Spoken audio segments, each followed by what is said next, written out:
कोई ऐसा मैसेज जो कि आप देना चाहते हैं यहाँ पर आज इस मंच पर लोगों को बताना चाहते हैं, प्लीज बताइए।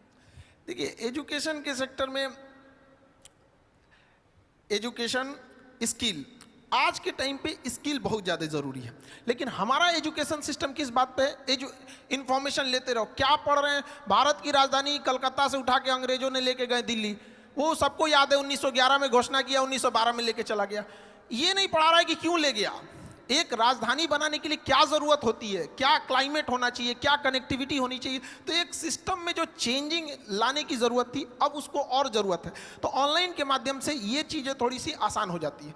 दूसरा, हमारे यहाँ एजुकेशन पे ज़्यादा फोकस किया गया, जबकि आज का जो 5G का ज़माना आ गया है, इसमें स्किल्ड की डिमांड है। तो अभी एजुकेशन में 50% इंपॉर्टेंस हमें एजुकेशन और उतना ही इंपॉर्टेंस स्किल पर भी देना चाहिए, ताकि वो अपने पैरों पे जितना जल्दी खड़ा हो सके। हमें एम्प्लॉय जो करंट एजुकेशन सिस्टम है उसके हिसाब से देखेंगे तो हमें ज़्यादा अच्छे एक एम्प्लॉय मिल पाएंगे, बट एक ब्रॉड लेवल पे थिंकिंग वाली डेवलपमेंट करने की अभी भी ज़रूरत है। एजुकेशन में अब जैसे आज़ादी के इतने साल हो गए, लेकिन आज भी हम लोग स्ट्रगल कर रहे हैं कि क्यों नहीं हम डेवलप हो पा रहे हैं। तो इसमें अगर देखेंगे तो एक बहुत बड़ा मिसिंग चीज़ हम लोग छोड़ते हैं, विमेंस को। गर्ल्स एजुकेशन को हम लोग छोड़ रहे हैं, और मेल जो है उन्हें लगता है कि अपने दम पे अकेले ही देश को लेके चले जाएंगे, और आज़ादी से लेके आज तक वो ट्राई कर रहे हैं।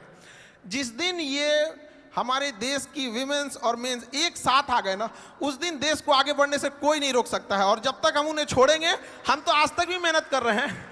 तो अच्छा, गांव के शहरी क्षेत्र में ये चीज़ है कि लोग महिलाओं को पढ़ने के लिए भेज देते हैं, लेकिन गांव में अभी भी ये चीज़ें हैं, वो नहीं भेजना चाहते हैं। हमारे यहाँ शुरुआत में जब गर्ल्स पढ़ने आती थी तो उनके गार्जियन आते थे और ये रिक्वेस्ट करते थे कि सर, मतलब घर से बाहर है, कोई दिक्कत तो नहीं होना चाहिए। आज लड़कियों की संख्या क्लास में हम लोग देखते हैं इतनी ट्रेमेंडसली ग्रो की है कि गार्जियन लोगों को भी, कई बार हम लोग के पास गार्जियन आते हैं, उन लोग हमसे कहते हैं कि सर यहाँ पे लड़कियाँ पढ़ रही हैं, कोई दिक्कत तो नहीं होने वाला है। हम लोग उनके लिए पूरी प्रॉपर व्यवस्था रखते हैं, और कहते भी हैं लड़कियों से कि जो माँ बाप अगर आपको पढ़ने भेजे हैं तो समाज से लड़ के भेजे हैं, आपकी जिम्मेदारी ज़्यादा बनती है।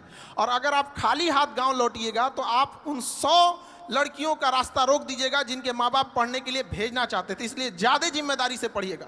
और लड़कियों के अंदर ये होता है, वो जॉब के बाद भी वो काफ़ी ईमानदारी से अपने वर्क को करती हैं। हम जो एक छोटे से पटना से हम स्टार्ट किए थे, धीरे धीरे जब ग्लोबली हो गया तो हमें अब इंडिया के बाहर भी अपने सेंटर्स डालना है बहुत जल्दी इस चीज़ को, क्योंकि मेरा सपना है विश्व गुरु भारत को एक जगह जहाँ ले जाना था। तो कारपोरेट ऑफिस जब हम लोग ने दिल्ली में डाला